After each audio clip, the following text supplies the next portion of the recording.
Le saviez-vous? Le 25 octobre, c'est la journée mondiale sans papier. Nous ne le savions pas. La journée mondiale sans papier existe. RTI Bouaké appelle tous vers le zéro papier à Bouaké. L'on parle de plus en plus de protection de l'environnement. La journée mondiale sans papier participe donc à la protection de l'environnement.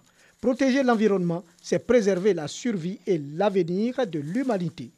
L'environnement est notre source de nourriture et d'eau potable. L'air est notre source d'oxygène. Le climat permet notre survie et la biodiversité est notre réservoir potentiel de médicaments. Préserver l'environnement est donc une question de survie.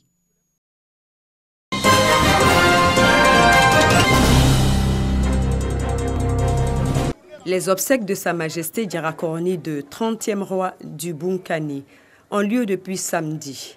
Les condoléances se poursuivent encore ce dimanche, qui a vu la participation du vice-président Daniel Kablan-Duncan et du Premier ministre Amadou Bon Coulibaly, venus apporter le soutien et la compassion du président Alassane Ouattara et du gouvernement. Le président de la République qui nous a envoyé, vous voyez, avec le Premier ministre. Le ministre des Affaires présidentielles était déjà arrivé ici. Il a souhaité qu'on puisse le représenter à ces cérémonies-là qui sont vraiment importantes. Il a demandé à l'ensemble des membres du gouvernement ici présents d'être avec la population de Bukarani, leur exprimer à la fois la suite des condoléances en ce qui concerne donc le roi qui s'est couché et aussi être avec vous là pour la cérémonie qui va avoir lieu tout à l'heure pour le nouveau roi et dire que cette région lui tient beaucoup à cœur et que réellement ça doit être un élément, un pôle de développement. Une forte délégation des rois et chefs traditionnels, conduite par la Chambre des rois et chefs traditionnels de Côte d'Ivoire, est présente à Bouna. Parmi ces têtes couronnées, le roi d'Hébron, les chefs de canton de Gagnoa, les rois du Sangui, les rois de Bonoa et d'Adiaké. Les peuples alliés des Koulango ont également marqué leur présence avec des chants et des danses pour rendre hommage au roi Diarakoroni II qui laisse son peuple dans la tristesse et le désarroi. Pour rappel, sachez que Sa Majesté Diarakoroni II a été intronisé le 8 novembre 2009.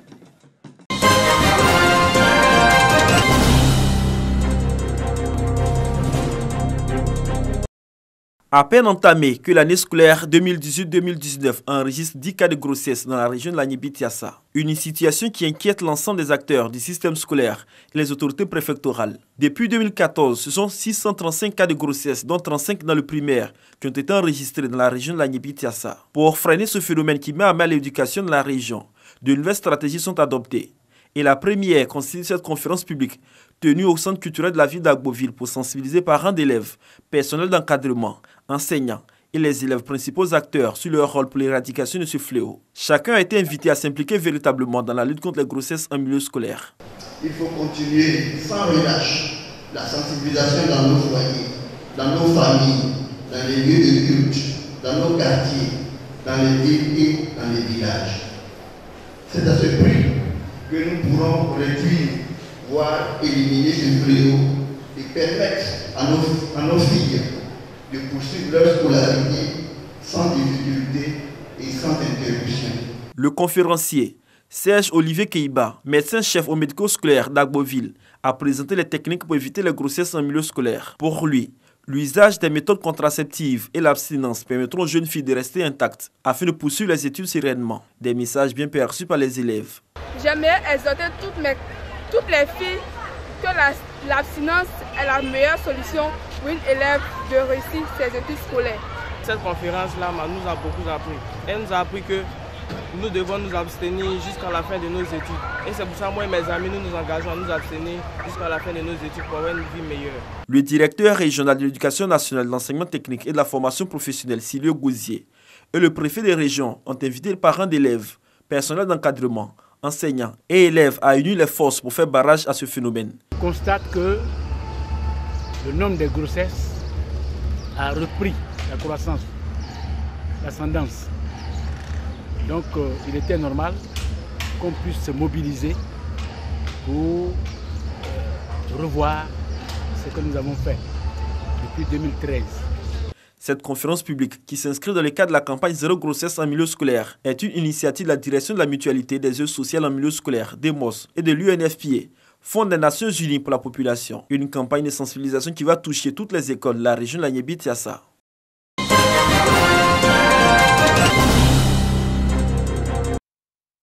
Maisons et cases saccagées et incendiées, lieux de culte et autres biens détruits, village vidé de sa population. Décor au nouveau et ancien village de Blenkplo dans la sous-préfecture de Maraba-Diassa. Ils ont brûlé ma maison, ils ont brûlé ma moto, puis la maison de l'église, ils ont cassé 2 portes de mon grand frère, plus d'une maison de mon oncle qui est à Diokoué, ça a été brûlé encore. Et avec la fourniture de mes enfants, ils ont tout brûlé. En effet, tout est parti du projet de délimitation des terres villageoises dans le département de Béoumi.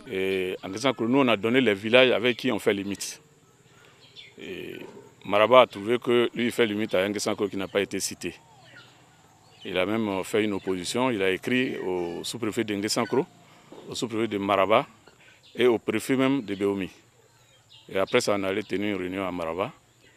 Et les 2 sous-préfets ont décidé à ce que les gens de Maraba nous laissent délimiter nos territoires.